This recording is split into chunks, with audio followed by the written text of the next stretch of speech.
નમસ્કાર દર્શક મિત્રો, જય શ્રી કૃષ્ણ. ફરી એક વખત આપનું આપણી યુટ્યુબ ચેનલ પધારો સત્સંગમાં આપ સૌનું સ્વાગત છે. તો દર્શક મિત્રો, આજના વિડીયોમાં આપણે વાત કરવાના છીએ નવરાત્રિનો ત્રીજો દિવસ, મા ચંદ્ર ઘંટાની પૂજા ઉપાસના કેવી રીતે કરવાની, તેનું મહાત્મ્ય, તેના વિશે આજના વિડીયોમાં આપણે જાણવાના છીએ. નવરાત્રિનો ત્રીજો દિવસ આજે ત્રીજા દુર્ગામાં જે ચંદ્ર ઘંટાની પૂજા ઉપાસના કરવામાં આવે છે. મા ચંદ્ર ઘંટાનું સ્વરૂપ શાંતિદાયક, કલ્યાણકારી અને મસ્તક ઉપર ઘંટ આકારનો અર્થચંદ્ર છે. એટલા માટે દેવીને ચંદ્ર ઘંટા કહેવામાં આવે છે. આ વિડીયોમાં માની કથા, મહિમા, મંત્ર જાપ તથા માની આરતી પણ સાંભળીશું. તો આપને આ વિડીયો પસંદ આવે તો લાઈક કરજો, શેર કરજો. આપ આ ચેનલ પહેલી વખત જોઈ રહ્યા છો તો સબસ્ક્રાઈબ કરવાનું ભૂલતા નહીં, કે જેથી આવનાર નવા વિડીયોની માહિતી આપ સુધી તુરંત પહોંચી શકે. ધન્યવાદ. યા દેવી સર્વભૂતેષુ ચંદ્રઘંટા રૂપેણ સંસ્થિતા નમસ્તસ્યે નમસ્તસ્યે નમસ્તસ્યે નમો નમઃ. બોલો મા દુર્ગાની જય. જય મા ચંદ્રઘંટાની જય. અને જય મા ચંદ્રઘંટા કે જેઓ ભક્તોની તમામ મનોકામના પૂર્ણ કરે છે. ચંદ્રઘંટા દેવીનો રંગ સ્વર્ણ જેવો ચમકીલો છે.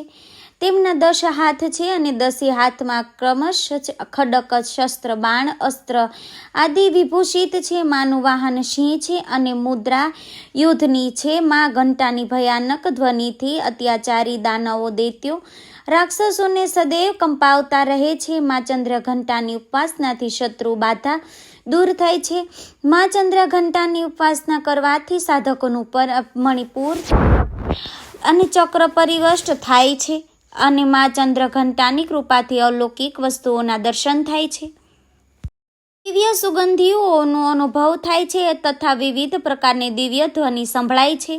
એક ક્ષણ આ સાધક માટે આધ્યાત્મિક જે સાધના સાવધાન થવાની છે. મા ચંદ્ર ઘંટાની કૃપાથી સાધકના તમામ પાપ બધા નષ્ટ થાય છે. માની આરાધના ઘણી ફળદાયી છે. માની મુદ્રા સદૈવ યુદ્ધ માટે હોય છે, માટે ભક્તોના કષ્ટનું નિવારણ અત્યંત શીઘ્ર થઈ જાય છે. માનું વાહન સિંહ છે. એમની ઉપાસના કરવાથી સિંહની જેમ સાધક પરાક્રમી અને નિર્ભય થઈ જાય છે. માની આરાધના કરવાથી ઘંટાની ધ્વનિથી સદા ભક્તોના પ્રેત, બાધા, ભય, ક્રોધ, માયા, મોહ અને જે અહંકાર અંદરના તથા બહારના શત્રુઓને છે તેનાથી રક્ષા થતી રહે છે. માનું ધ્યાન ધરવા માત્રથી જ શરણાગતની રક્ષા કરનાર માં જગદંબિકા હંમેશા ભક્તની સહાય માટે રહે છે. દુષ્ટોનો દમન કરી વિનાશ કરીને સદૈવ તત્પર રહીને મા પોતાના સ્વરૂપોનો આરાધકોને કરાવે છે. અત્યંત સૌમ્ય સ્વરૂપ શાંતિપૂર્ણ માનું સ્વરૂપ છે. માની આરાધનાના પ્રાપ્ત થવાથી ઘણા સદ્ગુણોની પણ પ્રાપ્તિ થાય છે. સાધકમાં વીરતા, નિર્ભયતાથી સાથે સૌમ્યતા અને વિનમ્રતાના ગુણ પણ વિકાસ પામે છે. આ ઉપરાંત સાધકના મુખ, નેત્ર, સંપૂર્ણ કાયા કાંતિમય થાય છે. સ્વરમાં દિવ્યતા, અલૌકિક માધુર્યતાનો સમાવેશ પણ થાય છે. મા ચંદ્ર ઘંટાના ભક્તો, ઉપાસકો જ્યાં પણ જાય છે ત્યાં શાંતિ, સુખનો અનુભવ થાય છે. માના સાધકના શરીરમાં દિવ્ય પ્રકાશયુક્ત પરમાણુના પણ દર્શન થાય છે, અનુભૂતિ થાય છે. દિવ્ય ક્રિયા સાધારણ છે. યક્ષુ, શત્રુ જે દેખાતી નથી, પરંતુ સાધકો તેનો અનુભવ કરી શકે છે. સાધકે મન, વચન, કર્મથી, કાયાથી, વિધિ વિધાનથી માની આરાધના કરવી જોઈએ. શરણાગતિ સ્વીકારવી જોઈએ. માની ઉપાસનાથી સમસ્ત સંસારિક કષ્ટોમાંથી મુક્તિ મળે છે. પરમ પદની પ્રાપ્તિ થાય છે. નિરંતર પવિત્ર વિગ્રહનું ધ્યાન ધરીને સાધક અગ્રસ્ત થાય છે તો તમામ બાધાઓ દૂર થાય છે. આ લોક પરલોક સાર્થક થઈ જાય છે. અને ધાર્મિક માન્યતા અનુસાર મા ચંદ્ર ઘંટા સંસારમાં ન્યાય અને અનુશાસન સ્થાપિત કરે છે. મા ચંદ્ર ઘંટા દેવીનું જે રૂપ છે તે દેવી પાર્વતીનું વિવાહિત રૂપ છે.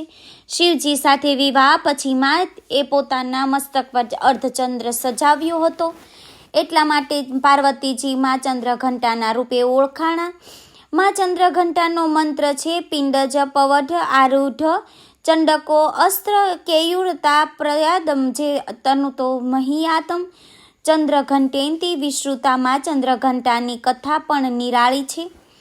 અને કથા અનુસારમાં મા દુર્ગાનું પહેલું સ્વરૂપ શૈલપુત્રી, બીજા સ્વરૂપમાં બ્રહ્મચારિણીના સ્વરૂપમાં અને ભગવાન શિવને પ્રાપ્ત કરેલા. જ્યારે બ્રહ્મચારિણીની ભગવાન શિવજીએ પતિ રૂપે પ્રાપ્ત કરીને ત્યારે આદિશક્તિ રૂપમાં પ્રગટ થયા અને ચંદ્રઘંટા બન્યા. દુર્ગા દેવીનો ચંદ્રઘંટા અવતાર ત્યારે થયો જ્યારે સંસારમાં દૈત્યોનો આતંક વધી ગયો હતો. સાથે જ એ સમયે મહિષાસુરનો ભયંકર યુદ્ધ દેવતાઓ સાથે પણ થયું હતું. મહિષાસુરના દેવરાજ ઇન્દ્રના સિંહાસનને પ્રાપ્ત કરીને તે દેવતાઓને બહાર હાંકી કાઢેલા. સ્વર્ગમાંથી દેવતાઓને જ્યારે યજ્ઞ ભાગ પણ દેવામાં ન આવ્યો અને પોતાનું સ્થાન મૂકીને દેવતાઓ જ્યારે અહીં તહીં ભટકવા લાગ્યા ત્યારે દેવતાઓએ માની સ્તુતિ કરી. દેવતાઓએ મહિષાસુરના આતંકમાંથી મુક્તિ માટે જ્યારે બ્રહ્મા વિષ્ણુ મહેશની સામે પોતાની વાત કહી ત્યારે પરમપિતા બ્રહ્માજી શ્રી હરિ વિષ્ણુ અને મહેશ દેવતાઓની વાત સાંભળીને ક્રોધે ભરાણા અને તેઓએ પોતાની ઉર્જા પોતાની અંદરથી બહાર કાઢી. એક પ્રકાશ બહાર નીકળ્યો. જ્યારે બધા દેવતાઓના પ્રકાશ પુંજ એકઠો થયો ત્યારે તેમાંથી એક દેવી પ્રગટ થયા. દેવી ભગવતીનું સ્વરૂપ જે અલૌકિક હતું, તેજોમય હતું. દેવી મહામાયા જોગમાયા દુર્ગા દેવી હતા. ત્યારે ભગવાન શિવે દેવીને ત્રિશૂળ, ભગવાન વિષ્ણુને પોતાનું સુદર્શન ચક્ર, ઇન્દ્ર દેવે ઘંટ આપ્યો, સૂર્યદેવે પોતાનું તેજ અને તલવાર સિંહ પ્રદાન કર્યો. બધા દેવતાઓએ પોતપોતાની શક્તિ પ્રદાન કરી. ત્યારે દેવીએ મહિષાસુરનો વધ કર્યો અને દેવતાઓની રક્ષા કરી. મા ચંદ્રઘંટા દેવીની પૂજા ઉપવાસના માટે સવારે વહેલા ઉઠીને સ્નાનાદિથી પરવારીને શુદ્ધ વસ્ત્ર ધારણ કરવા જોઈએ. ત્યારબાદ માનું ધૂપ, દીપ, નૈવેદ્ય આદિથી પૂજન કરવું જોઈએ અને માના નૈવેદ્યમાં ખીરનો ભોગ ધરી શકાય છે. મા ચંદ્રઘંટાની ખીર અત્યંત પસંદ છે.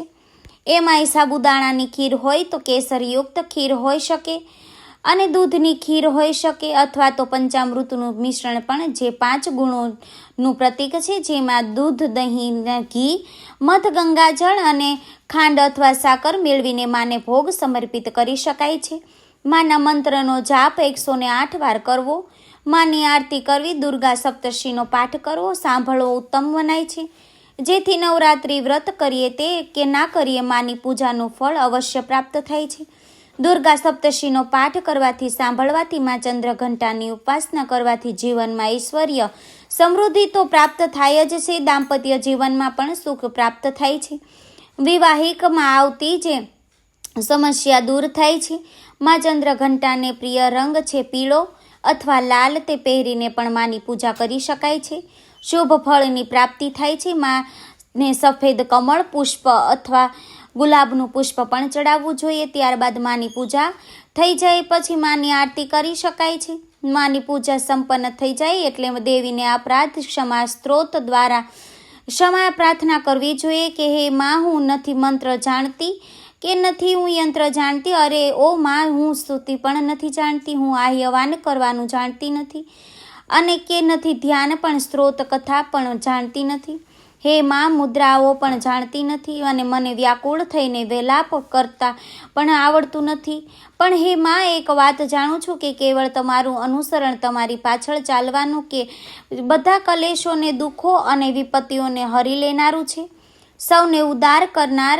હે કલ્યાણમય માતા, હું પૂજાની વિધિ જાણતી નથી અને મારી પાસે ધનનો પણ અભાવ છે. હું સ્વભાવે પણ આળસુ છું તથા મારા થકી પૂજાનું બરાબર સંપાદન થઈ શકતું નથી. આ બધા કારણોની તમામ શરણો સેવામાં જે ત્રીટું જે રહેવા પામી છું તેને ક્ષમા કરજો. હે માં, પુત્ર કુપુત્ર થઈ શકે પણ માતા કુમાતા નથી થઈ શકતું. હે માં, આ પૃથ્વી પર તમારે સીધા સાદા સંતાનોને તો ઘણા બધા હશે, પરંતુ તે બધામાં હું જ તમારો અત્યંત સફળ બાળક છું.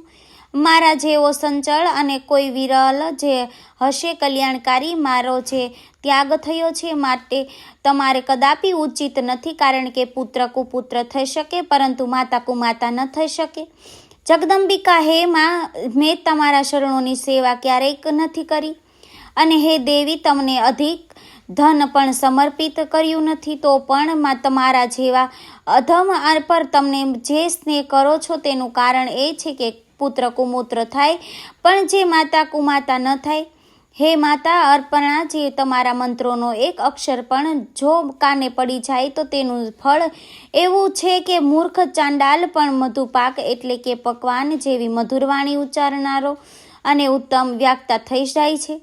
રંક મનુષ્ય પણ કરોડો સુવર્ણ મુદ્રાઓથી સંપન્ન થઈને દીર્ઘકાળ સુધી નિર્ભયપણે વિરવતો રહે છે.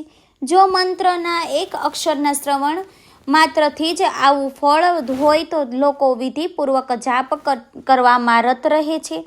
તેમને જાપથી મળનારું ઉત્તમ ફળ તો કેવું હોય એને કયો મનુષ્ય જાણી શકે. હે ભવાની, જેઓ પોતાના અંગોમાં ચિત્તાની રાખ ભભૂતિનો લેપ કરે છે, વિશદ જેમનો આહાર છે, જેઓ દિગંબર ધારણ કરનાર, મસ્તક પર જટા રાખનાર, ગળામાં હાર રૂપે નાગરાજ વાસુકીને ધારણ કરનાર, હાથમાં કપાલ ધારણ કરવાવાળા એવા ભગવાન મહાદેવ પશુપતિ છે. તેઓ આપનું પાણી ગ્રહણ કરવાને કારણે જ તમારી સાથે લગ્ન થવાથી જ તેમનું મહત્વ વધી ગયું છે. મુખ પર ચંદ્રમાની શોભા ધારણ કરનારા હે માતા, અને મને મોક્ષની આકાંક્ષા નથી તો સંસારના વૈભવની પણ અભિલાષા નથી, પ્રાપ્તિની અપેક્ષા કે નથી સુખની. મારી તો તમને એક જ યાચના છે કે હે માં, હું મારું જીવતર મુદ્રાણી રૂદ્રાણી શિવ શિવ ભવાની એ રીતે જપ કરતાં જ રીતે હે માં, શામાં અનેક વિધિ પૂજા સામગ્રીઓથી વિધિપૂર્વક મારી આરાધના મારાથી ક્યારેય થઈ શકતી નથી.